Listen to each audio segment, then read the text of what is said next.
Kita akan belajar bersama-sama bagaimana kita hidup di dalam kehendak Allah. Hidup di dalam kehendak Allah.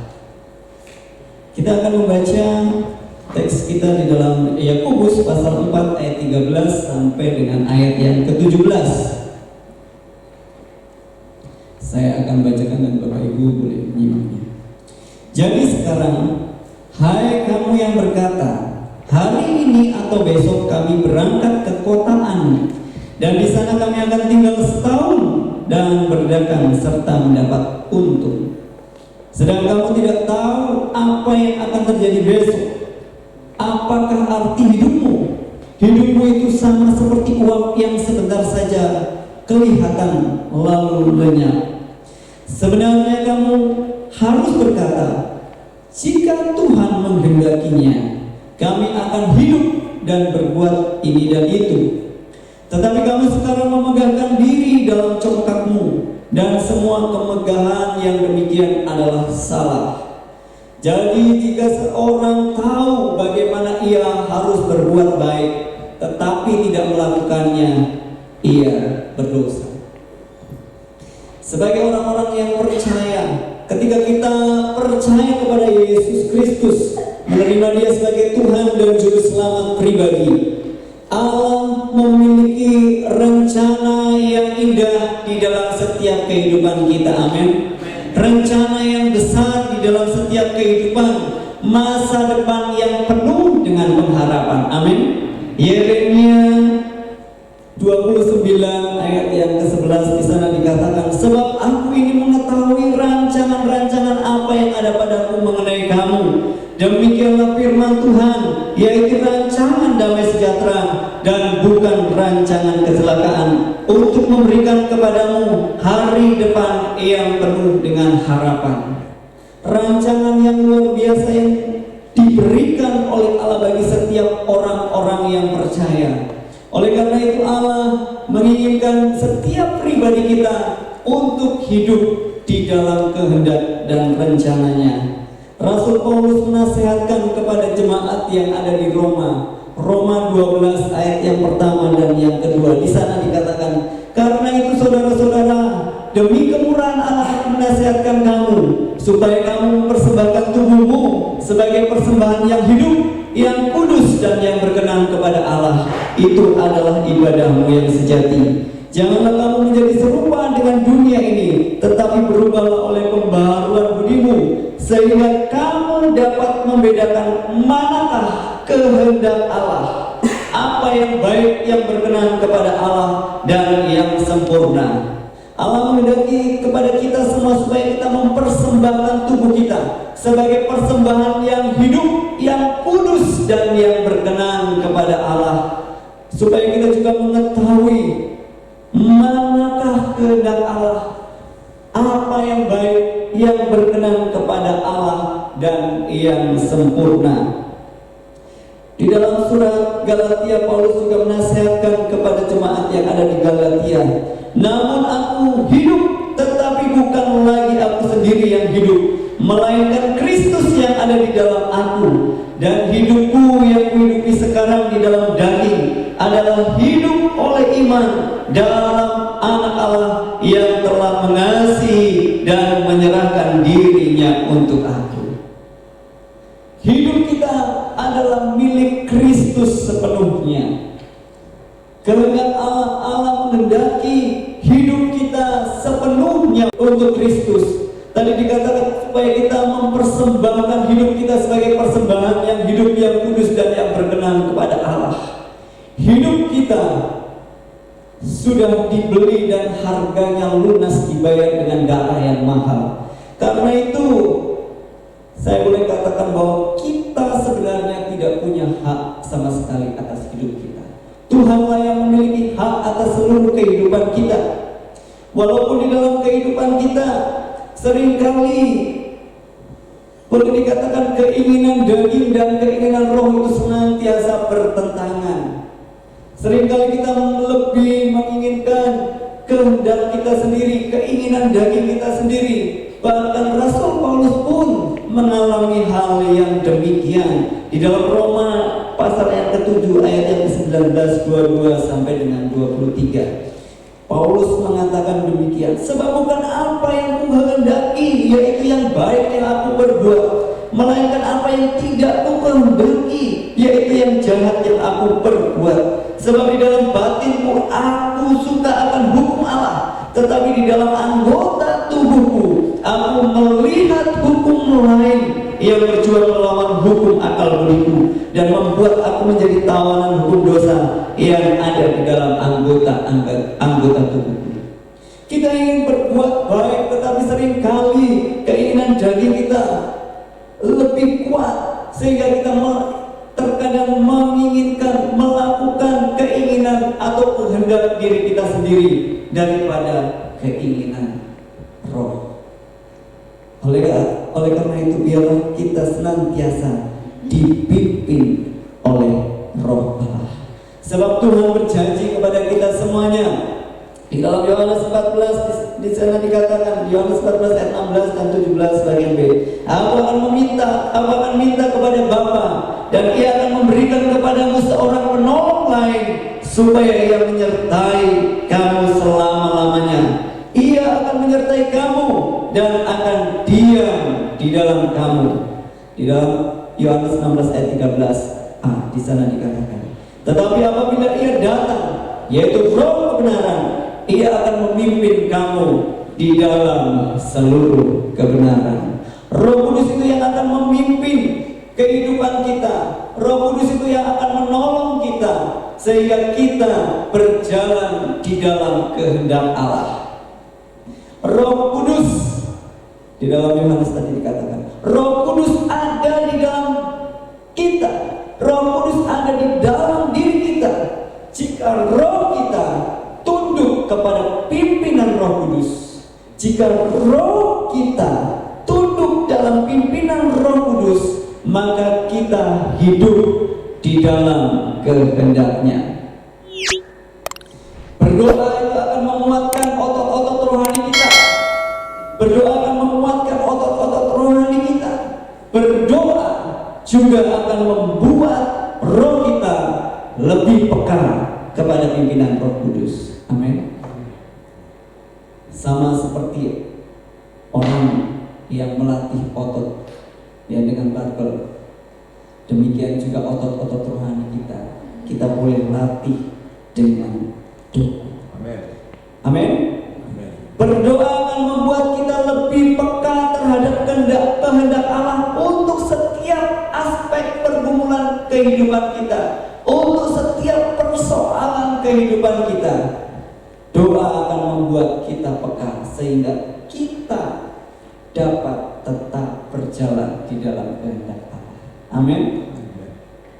Roh Kudus yang akan memimpin kehidupan kita sehingga kita bisa berjalan di dalam kehendak Allah. Kita bisa hidup di dalam kehendak Allah. Karena keinginan daging dan keinginan roh senantiasa bertentangan. Oleh karena itu biarlah kehidupan kita senantiasa dipimpin oleh Roh Kudus. Amin. Amin. Alkitab menolong kita untuk hidup di dalam kehendaknya. Alkitab menolong kita untuk hidup di dalam kehendaknya. Di dalam Mazmur dikatakan, Mazmur 119 ayat 105 di sana dikatakan, firman-Mu itu pelita bagi kakiku dan terang bagi jalan. Firman itu yang akan menuntun kehidupan kita sehingga kita tetap berjalan di dalam kehendak Allah. Amin. Karena firman itu adalah Allah sendiri. Firman itu Allah sendiri, sebab firman itu telah menjadi manusia dan diam di antara kita. Dialah Yesus. Pada mulanya adalah firman, dan firman itu adalah Allah, dan firman itu bersama-sama dengan Allah. Firman itu telah menjadi manusia dan diam di antara kita. Firman Tuhan akan menolong kita hidup di dalam kehendak kita. Sama seperti berdoa melatih otot-otot kita, demikian juga firman Tuhan merupakan gizi, nutrisi yang lengkap untuk kesehatan rohani kita. Amin. Oleh karena itu, ketika kita hidup di dalam kehendak Allah, ketika kita hidup berdasarkan firman Tuhan, berarti kita hidup di dalam kehendak-Nya. Amin. Ketika kita hidup berdasarkan firman Tuhan, berarti kita hidup di dalam kehendak-Nya, kehendak Allah. Kita kembali ke teks, yaitu Yakobus pasal yang ke-4 ayat 13 dan seterusnya. Jadi sekarang, hai kamu yang berkata, hari ini atau besok kami berangkat ke kota Anu, dan di sana kami akan tinggal setahun dan berdagang serta mendapat untung. Di sini Yakobus mengecam orang-orang Yahudi, 12 suku perantauan, di mana orang-orang tersebut memiliki kepercayaan diri. Hai kamu yang berkata, hari ini atau besok kami berangkat ke kota Anu, dan di sana kami akan tinggal setahun dan berdagang serta mendapat untung. Kepercayaan pada diri sendiri ini menyebabkan orang bisa memastikan saat keberangkatannya, yaitu hari ini atau besok. Tujuannya dia memastikan tujuannya kemana, ke kota Anu. Lamanya dia tinggal, dia bisa memastikannya setahun. Apa yang akan dikerjakan di sana, yaitu berdagang, dan kesuksesannya yaitu mendapatkan untung. Orang-orang Yahudi memiliki kemampuan yang lebih daripada orang-orang yang lain di dalam hal berdagang. Di mana ada orang Yahudi, perdagangan akan berhasil, uang akan mengalir, pajak akan mengalir, sehingga orang-orang Yahudi memiliki hak istimewa untuk mendapatkan warga negara yang lain. Dia memiliki kehebatan, kecakapan di dalam berdagang. Tetapi Yakobus mengecam karena kepercayaan diri ini, keyakinan diri yang salah. Kalau kita melihat di dalam ayat 16, di sana dikatakan, Yakobus 4 ayat yang ke-16, tetapi sekarang kamu memegahkan diri dalam congkakmu, dan semua pemegahan yang demikian adalah salah. Di dalam perikop ini Yakobus bukan mengecam orang-orang yang memiliki keyakinan yang salah, mengecam kepada kemampuan dirinya sendiri. Mereka lebih percaya kepada dirinya sendiri, yang mengakibatkan di dalam ayat yang ke-16 ini adalah kesombongan. Memegahkan diri dalam congkakmu, kemegahan yang demikian adalah salah. Di dalam terjemahan yang lain, kemegahan yang demikian adalah jahat. Kepercayaan kepada dirinya sendiri. Sehingga kalau kita melihat di dalam ayat yang ke-13, di sana tidak melibatkan Tuhan. Ya. Di dalam firman Tuhan juga dikatakan di dalam Yeremia pasal yang ke-17 ayat yang ke-5 sampai dengan ayat yang ke-6. Beginilah firman Tuhan. Terkutuklah orang yang mengandalkan manusia, yang mengandalkan kekuatannya sendiri, dan yang hatinya menjauh daripada Tuhan. Ia akan seperti semak bulus di padang belantara. Ia tidak akan mengalami datangnya keadaan baik. Ia akan tinggal di tanah angus, di padang gurun, di negeri padang asin yang tidak berpenduduk. Di dalam Yakobus 4 ayat 13 dan 16 ini, yang dikecam di sini bukanlah pekerjaan orang itu, bukan berdagang, bukan keinginannya mendapat untung, bukan perencanaan untuk masa depannya, bukan. Yang dikecam bukan pekerjaannya, bukan berdagang, keinginan untuk dapat untung, bukan perencanaan untuk masa depan, tetapi yang dikecam Yakobus di sini adalah kepercayaannya pada dirinya sendiri, sehingga tidak melibatkan Tuhan di dalam perencanaan, sehingga tidak melibatkan Tuhan di dalam perencanaannya. Di dalam Amsal ayat pasal 6 ayat 6 sampai dengan ayat yang ke-8, di sana dikatakan, hai pemalas, pergilah kepada semut, Perhatikanlah lakunya dan jadilah bijak. Biarpun tidak ada pemimpinnya, pengaturnya atau penguasanya, ia menyediakan rotinya di musim panas dan mengumpulkan makanannya pada waktu panen. Semut aja bisa merencanakan masa depannya. Di sini bukan perencanaannya yang dikecam oleh Yakobus.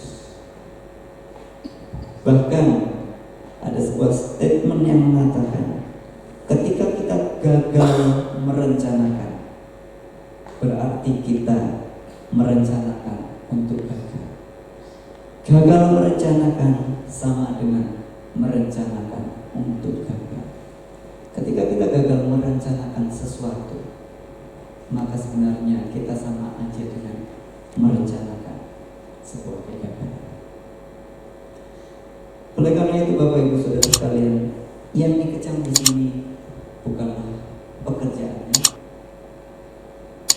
bukanlah perencanaan untuk masa depan, tetapi karena kepercayaan dirinya, sehingga ia tidak melibatkan Tuhan di dalam perencanaan tersebut.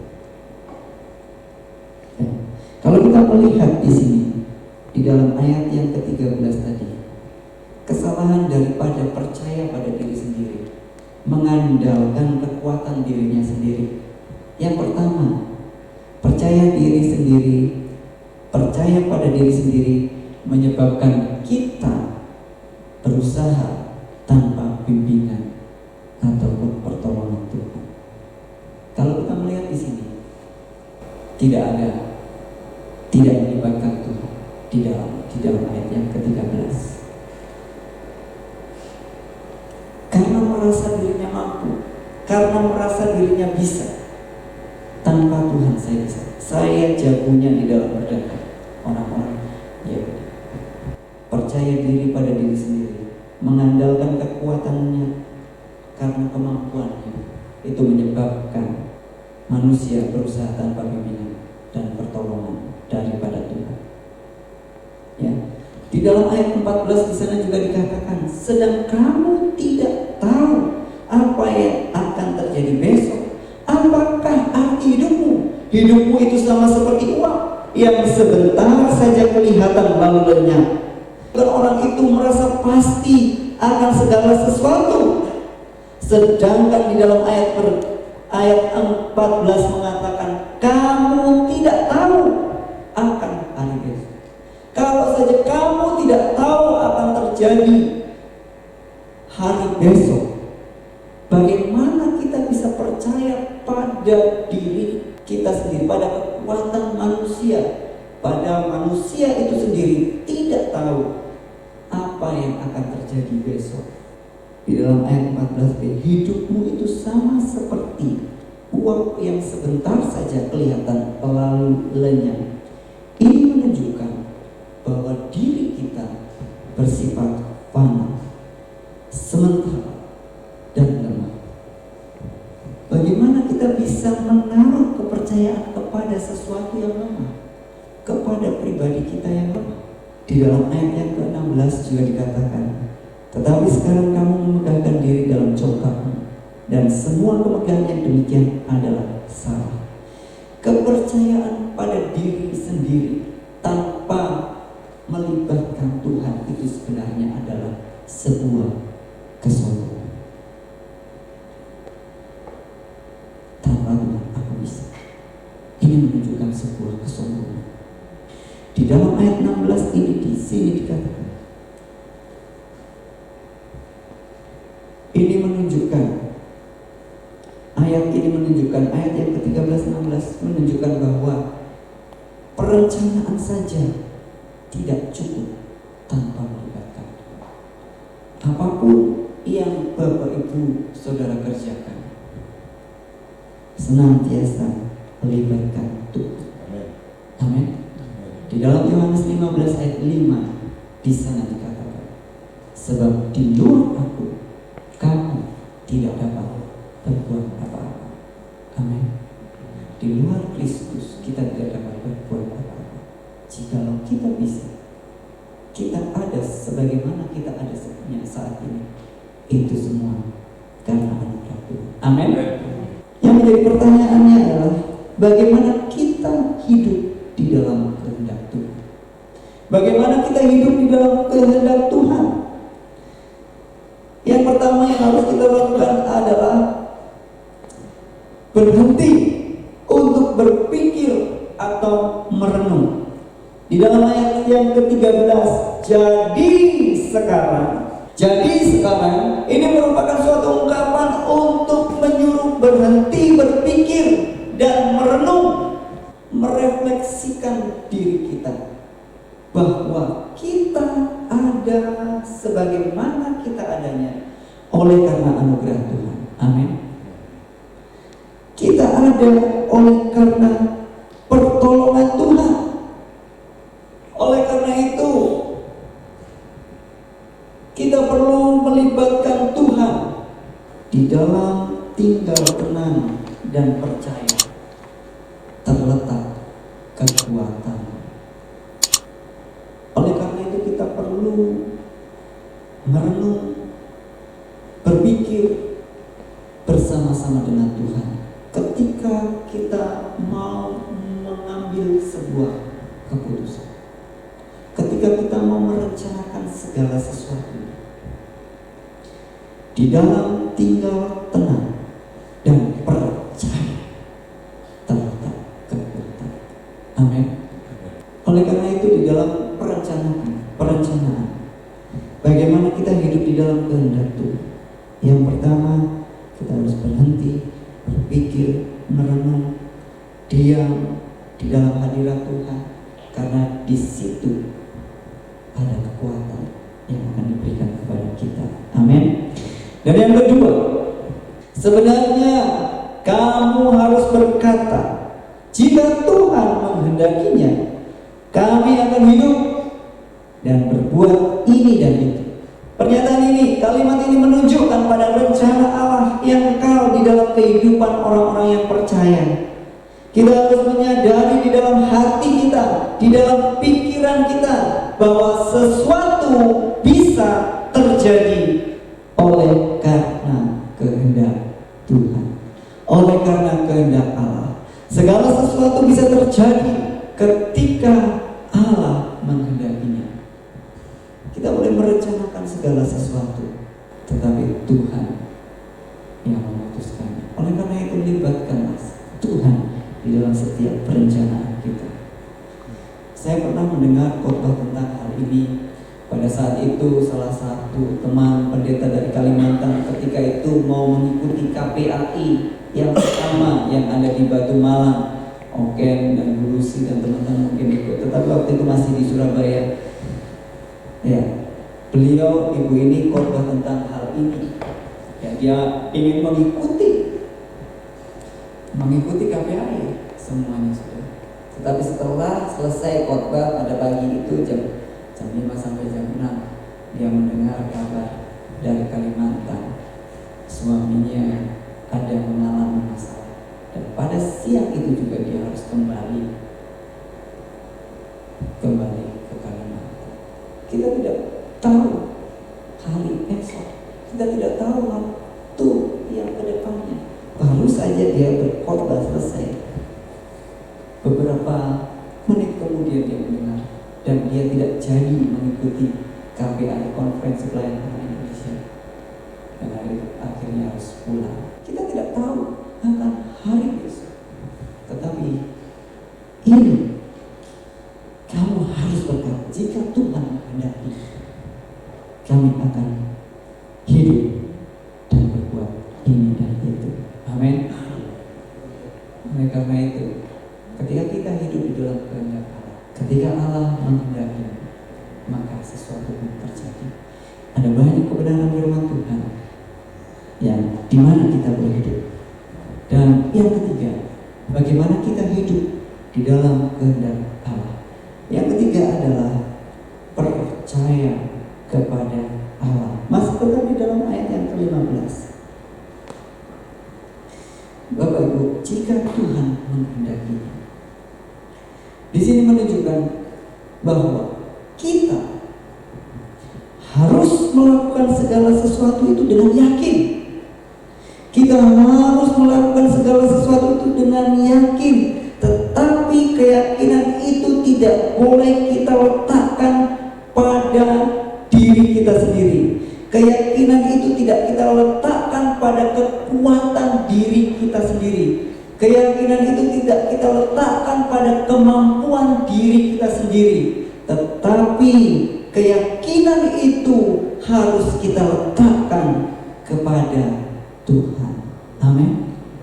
Keyakinan itu harus kita letakkan pada Tuhan.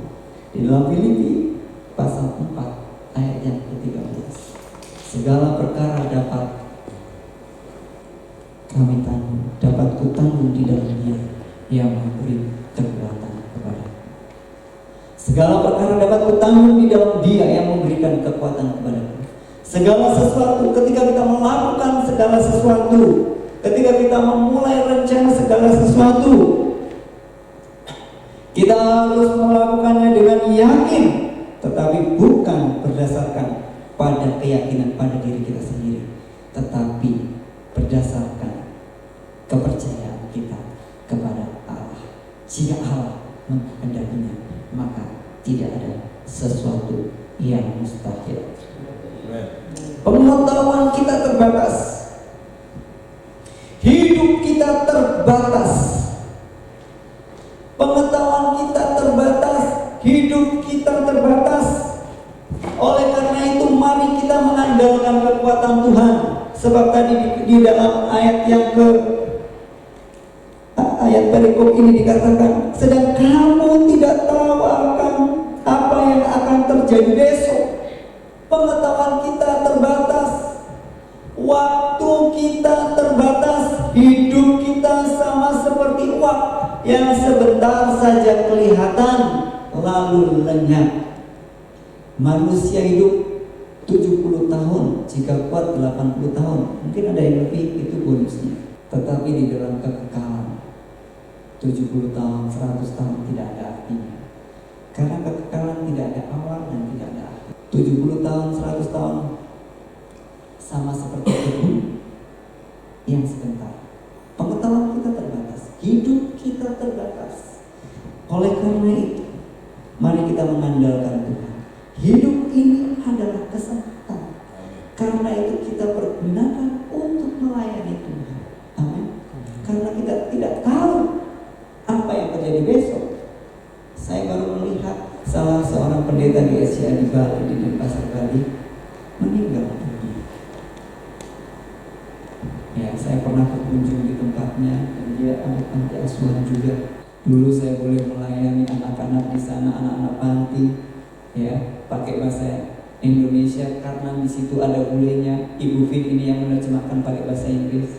Waktu kita terbatas, waktu kita singkat. Kita tidak tahu. Tetapi mari kita pergunakan kesempatan yang ada untuk memuliakan Tuhan. Kita mengandalkan Tuhan di dalam seluruh kehidupan kita. Diberkatilah orang yang mengandalkan Tuhan dan yang menaruh harapannya pada Tuhan. Amin. Diberkatilah orang yang mengandalkan Tuhan, yang mengandalkan kekuatan Tuhan, menaruh pengharapannya. Di dalam Yeremia 29 ayat 11 tadi sudah dikatakan, masa depan yang penuh dengan pengharapan. Bapak Ibu Saudara sekalian, jikalau kita seperti ayat-ayat yang sebelumnya, bahwa bagaimana kita hidup di dalam kehendak Tuhan, kita berhenti berpikir bagaimana kita hidup di dalam kehendak Tuhan, kita berpikir berhenti di dalam hadirat Tuhan, percaya kepada Tuhan, karena di situ letak kekuatan kita.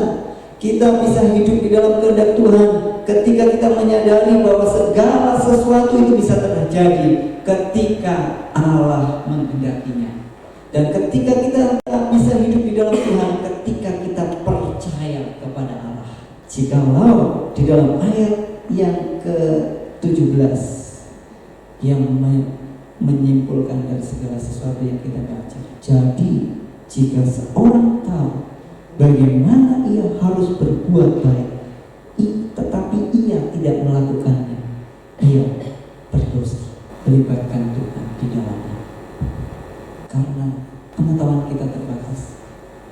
hidup kita juga terbatas. Percaya kepada Tuhan itu baik. Kalau kita tidak melakukannya, libatkanlah Allah dalam setiap perencanaan. Amin.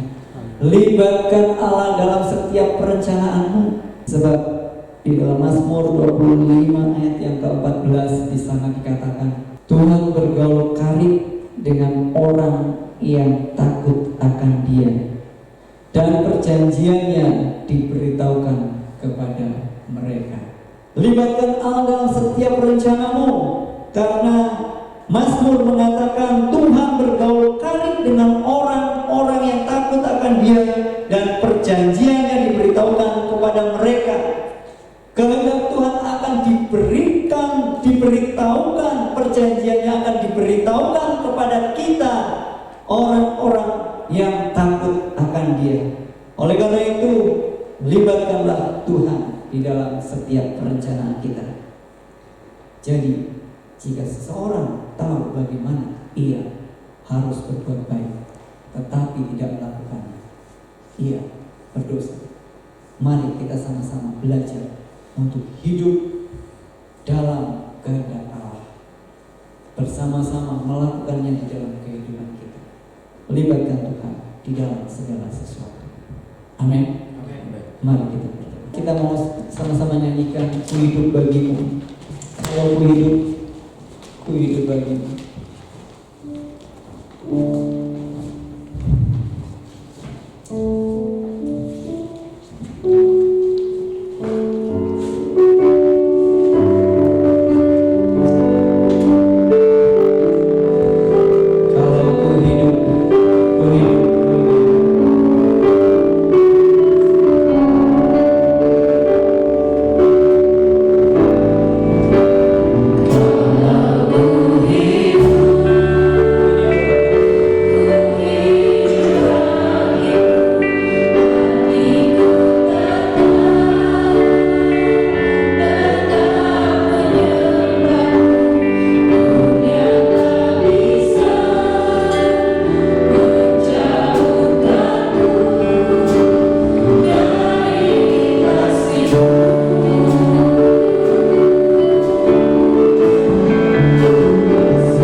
menghasilkan buah. Terima kasih ya Bapak buat kebenaran firman-Mu. Terima kasih buat nasihat-nasihat yang Tuhan berikan bagi kami. Biarlah kami boleh menjadi pelaku-pelaku kebenaran firman-Mu. Roh Kudus-Mu yang akan memimpin kami, Roh Kudus-Mu yang akan menuntun kami, sehingga kami boleh berjalan di jalan yang Tuhan kehendaki. Sehingga kami senantiasa mengandalkan Engkau. Apabila hari-hari ini kami mengandalkan kekuatan diri kami, kepercayaan diri kami, kehebatan kami ya Tuhan, ampunilah kami. Sebab bukan kuat dan gagah kami, tetapi semata-mata oleh karena Roh-Mu yang memberikan kekuatan bagi kami, sehingga kami bisa segala perkara dapat kami tanggung di dalam Engkau yang memberi kekuatan bagi kami. Engkau memberkati seluruh sidang jemaat ini ya Bapak, di dalam segala kesulitan, permasalahan, persoalan, kehidupan, masalah, masa depan, anak-anak, pasangan hidup, kami menyerahkan semuanya ke dalam tangan kuat kuasa-Mu. Biarlah kami senantiasa melibatkan Engkau di dalam segala sesuatu yang kami ambil, keputusan-keputusan yang kami ambil, setiap langkah-langkah kehidupan kami ya Bapak. Kami senantiasa bersama-sama dengan Engkau, karena kami tahu dan kami menyadari bahwa di luar Engkau kami tidak dapat berbuat apa-apa. Terima kasih Bapak. Kiranya Roh Kudus-Mu yang akan senantiasa mengingatkan setiap kami, pribadi lepas pribadi, sehingga ketika kami mulai menyimpang, Roh Kudus-Mu menegur dan mengingatkan akan kami, sehingga kami tetap berjalan di jalan yang Tuhan kehendaki. Engkau memberkati seluruh sidang jemaat-Mu di tempat ini, sehingga mereka boleh menjadi berkat bagi orang lain. Terima kasih Bapak, di dalam nama Yesus. Haleluya.